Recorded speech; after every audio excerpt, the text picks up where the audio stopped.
Hi, I'm Marc Baum from the All Things Oz Museum. Actually, I'm the Foundation Secretary of the International L. Frank Baum and All Things Oz Historical Foundation. We run the All Things Oz Museum and the annual Ozstravaganza Festival.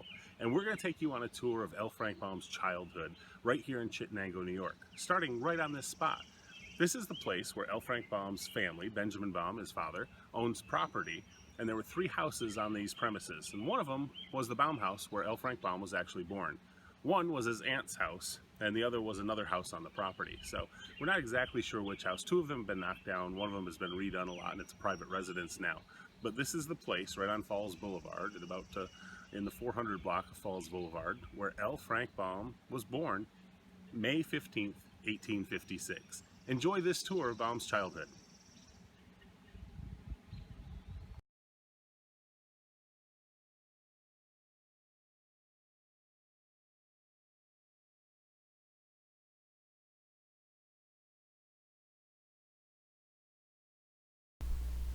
We always love to show these pictures of Lyman Frank Baum as a young man.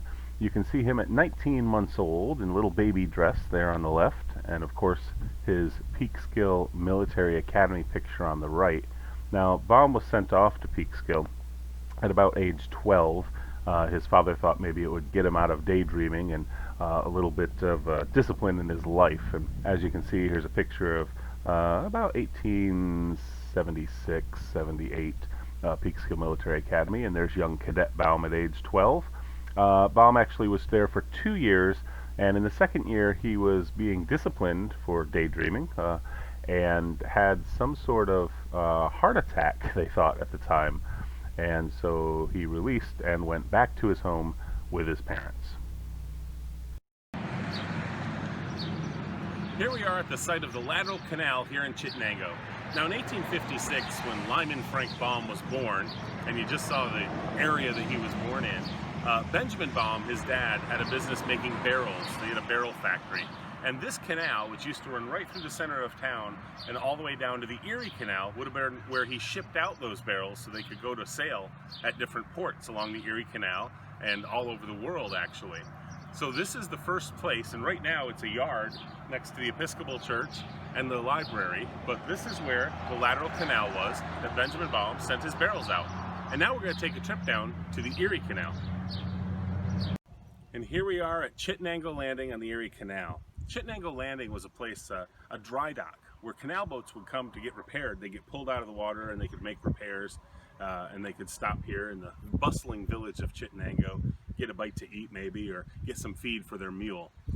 Now the information that we have today, a lot of the history that we're sharing, came from Dick Sullivan. Richard Sullivan was a 5th grade teacher here in Chittenango for years and years, and he was our village historian. He was also on the board of trustees of the Chittenango Landing Canal Boat Museum, and he was on our board for the Ozstravaganza Festival. Dick just passed away this year, and we miss him dearly, so this is dedicated to Dick's memory. That being said, the Chittenango Canal and the Erie Canal that came through here in the Chittenango Landing were a big deal. So it seems that in the 1850s, the Baum family certainly would have come down to the canal to watch boats go by or just see what was going on. And Benjamin, of course, sent his barrels out down the landing and out through the canal. So this is a piece of history. You can visit this museum when you come see All Things Oz. It's about 1.2 miles down the road on the same street.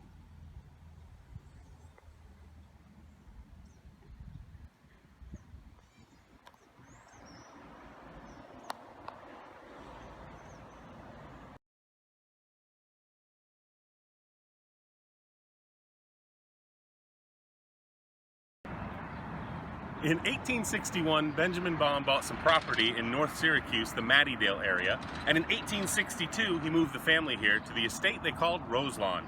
This is where L. Frank Baum and his brother Harry got a printing press from their dad and started to put out the Roselawn Home Journal, a monthly publication for neighbors and friends. Well, since then, it's all been knocked down. It's become a roller rink, and, well, now the roller rink's been knocked down too. But this is the lot where Roselawn was, so welcome to Roselawn.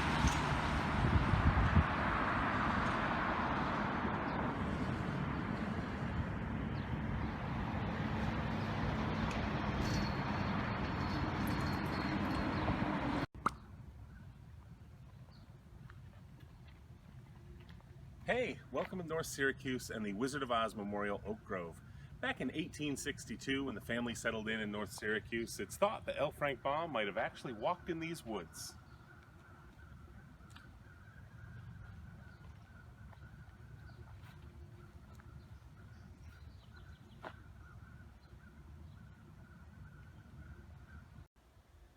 And here we are inside the Memorial Oak Tree Grove.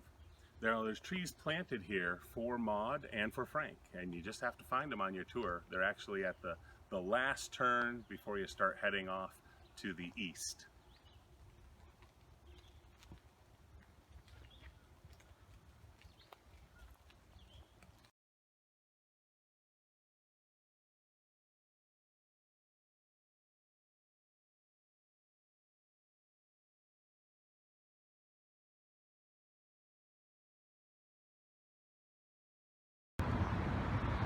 In 1866, Harriet Baum met and married William Neal. William got into business with his father-in-law, Benjamin Baum, and Benjamin helped build the buildings at 17 and 19 Clinton Street at the time, which is now right here in downtown Syracuse. The building still stands, and they used to use this for the Baum's dry goods store, which they ran out of here. Frank would certainly have been in and out of the store growing up. Now it's still in business as Syracuse Suds Factory.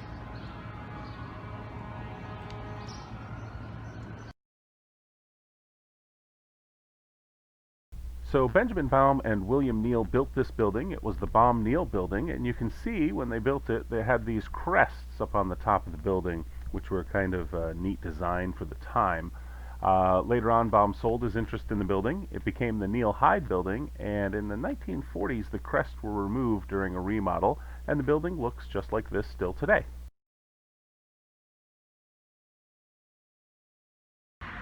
In 1881, L. Frank Baum was at a Christmas party, and he was introduced to the love of his life, Maud Gage. Now, he didn't know it at the time, but the next year they'd be married.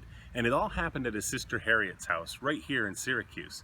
Now, there's been some discussion about whether this is actually the house or not. You see, there were 3 identical homes built here, and one of the 3 homes was the Baum-Neal house, and the other 2 weren't. The other 2 have been knocked down and this one remains, but we've identified this from personal recollections of Cynthia Tassani Baum, who was L. Frank Baum's great niece. Now, this is the house where it happened. Without Maud, and later Matilda Jocelyn Gage, telling Frank to write down his stories, there may have never been a Wizard of Oz.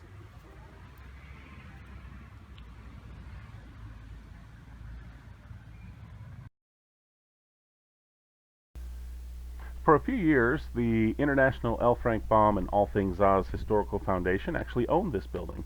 We purchased it from the Syracuse Land Bank for $1, and we worked diligently to try and restore it. Unfortunately, after about 2.5 years, $30,000 of investment, and thousands of volunteer hours, we realized that the project was not going to ever be completed, and we sold the building back to the Syracuse Land Bank. Since then, there's been some discussion on whether or not this is the correct building. Now, we found some things, including some photos and some film reels in the attic of the building that would indicate to us that it is. However, again, there's research that says it might have been a different building on the property. The front doors and the architecture of this building are really something to see, and a close-up on the side of this door will show you the little knobs there and how they're all hand-done, all these handmade wooden features. Also the design across the front of the doors at the bottom. This building had some workmanship and materials that you just don't see anymore, and there's a wooden leaf front of the door, and you can see the close-up of that. As we got into this building and started working on it, we took out just over a ton of trash and pieces of building materials that had fallen down, and there you can see the individual wooden knobs that line the doorway at the building. And we started to work on assessing what needed to be done first. We applied for several grants to get the roof done. At one point in time, actor Bronson Pinchot, who does refurbishing of old buildings, came and looked at it and signed on to help us with the project if we could get any further with it. You can see the under tier here, the overhang around the building. It's 678 West Onondaga Street is the address of the current building. And just again, the woodworking is amazing there. Also, the ironwork that's around the building and the grading, etc., is pretty remarkable for the time, as well as the stairwells, which we'll show you in just a bit. There was a lot going on with this building. There were a lot of things to be fixed. We started with the clean out. We worked on some of the cosmetic things as far as boarding up windows and stuff so there wouldn't be any more broken windows. We cleaned the lot to make it so you could park there. We had to take brush and shrubbery from 20 years of growth out of the back. We got an electrician to come in. He was rewiring the box downstairs, the fuse box, and the breakers, and putting in new breaker system for the house when we sat back and the board decided that it wasn't going to happen. This picture right here, this light green room, is the room where it happened. This is where Frank met Maude at the holiday party at Josephine's bequest, his cousin, who introduced them here at the Baum-Neal house. Now there's some disagreement too on if it was his cousin or his aunt who actually introduced the two of them, but the legend goes that L. Frank Baum walked in and was told, Maude, this is Frank, my impossible cousin. Frank, this is Maude, who you will absolutely love. And Frank said, oh, Miss Gage, I'm told you're to be loved. And she said, Mr. Baum, I take that as a promise. See to it that you keep it. And the rest, as they say, is history.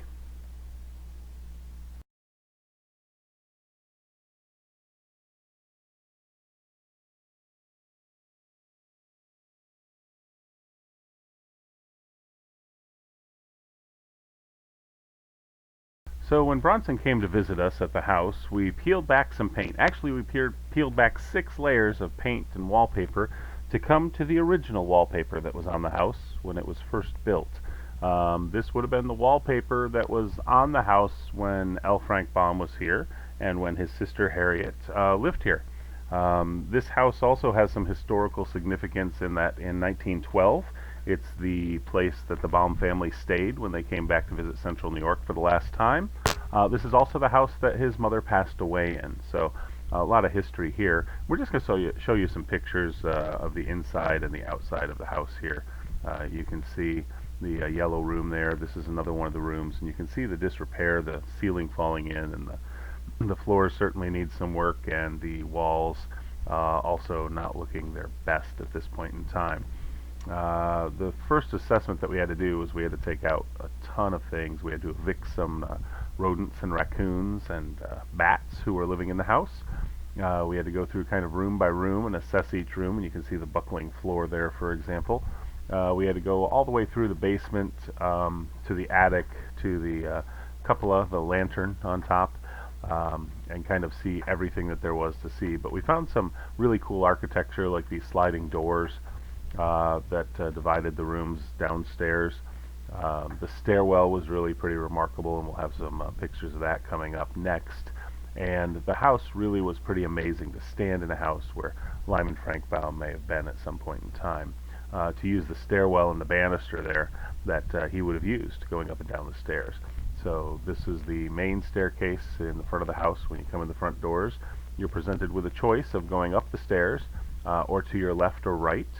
And the sides of the stairs, the woodwork, the dowel work, this was all hand done, of course, in the 1800s, and you can see all this very intricate woodworking here, both on the banister itself as you come down, and all those wooden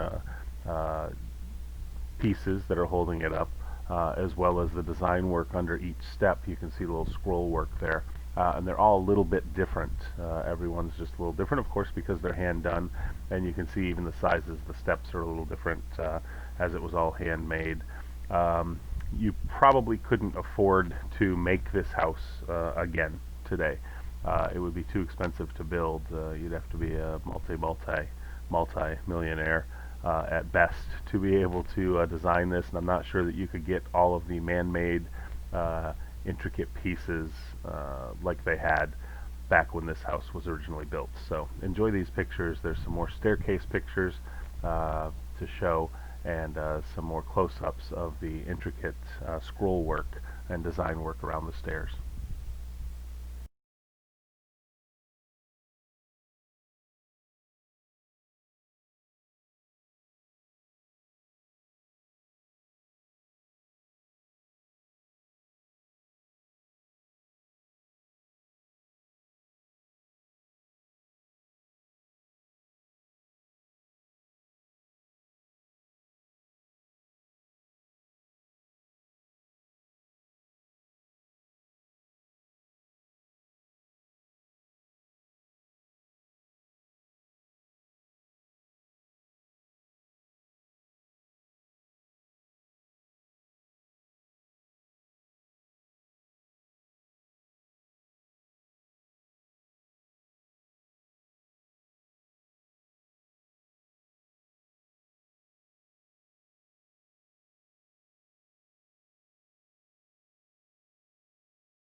So here you see some curvatures, some curved doorways upstairs. This was a neat architectural piece of this house too. Some of the doorways are square and some of them are ovular, if you will, like this one. So we saw that throughout the house. There were some big rooms with lots of light like this that had windows kind of facing several directions, and they were multifaceted rooms. There are not a lot of square rooms along the outside of the house, even though they did break it up inside to be different office space, etc. When the building was taken over.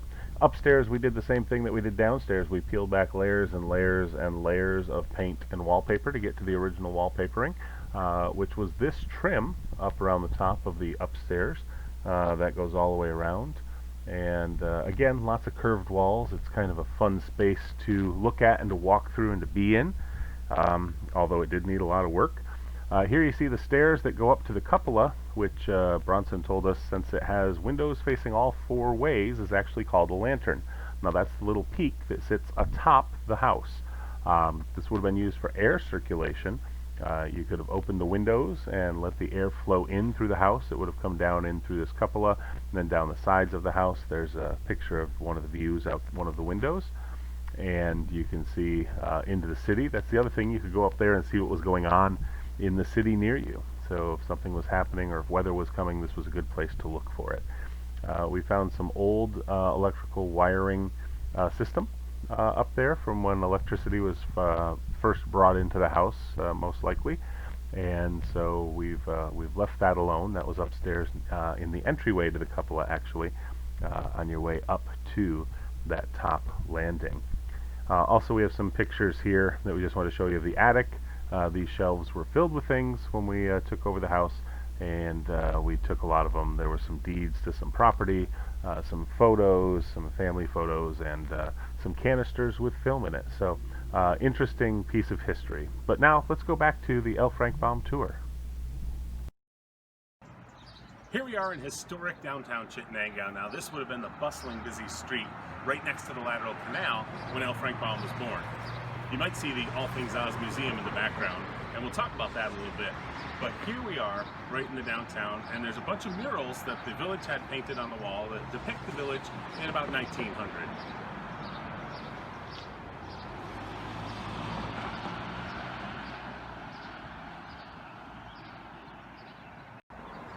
Okay, I had to give you a little more of a close-up on my favorite mural on the mural wall.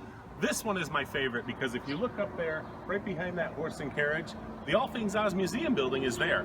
That's right, the building was built in 1850, and it was the local apothecary shop when L. Frank Baum was a child here in Chittenango. And here you can see a nice picture of the murals that are on the building. Now this is located on the building next to the municipal parking lot, which is right across the street from the All Things Oz Museum in historic downtown Chittenango, New York. And then the mural that I was talking about is the one that I pointed to there, and there you go. You can see where the All Things Oz Museum building is depicted on that mural. Again, it was the local pharmacy when L. Frank Baum was born, and certainly he and the family would have been in and out of that shop during his time in Chittenango. So we're excited to have that building as a part of our history now.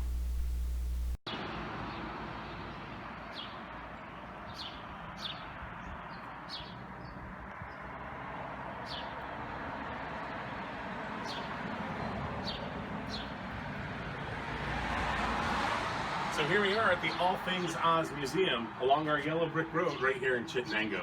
When you come visit, you'll get to skip down the yellow brick road and see all the things we have inside, right here in the birthplace of L. Frank Baum. But our tour's not done. We're still going to take you on the rest of the tour, which includes Baum's life up until his marriage at the Gage House. So join us as we go look at some other Syracuse sites that are related to Baum. In the meantime, these are our permanent memorials to L. Frank Baum and the Munchkin actors.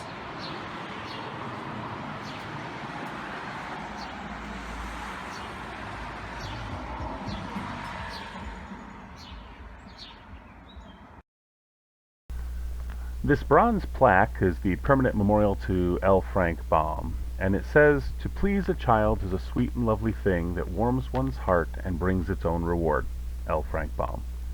Lyman Frank Baum was born in Chittenango, New York, May 15, 1856. He would go on to write the American fairy tale, The Wonderful Wizard of Oz, which has delighted generations of children and adults alike.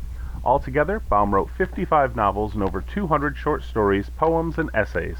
His most famous work led us all on a journey down the yellow brick road, and at the end of the journey we realized there's no place like home.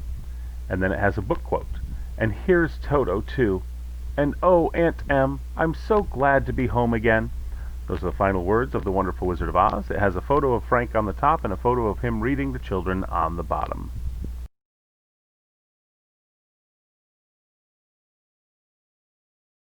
In the book The Wonderful Wizard of Oz, Dorothy first meets the Munchkins when they approach her home landed squarely in town and on the Wicked Witch of the East. This is the permanent memorial to the Munchkin actors who have visited Chittenango over the years.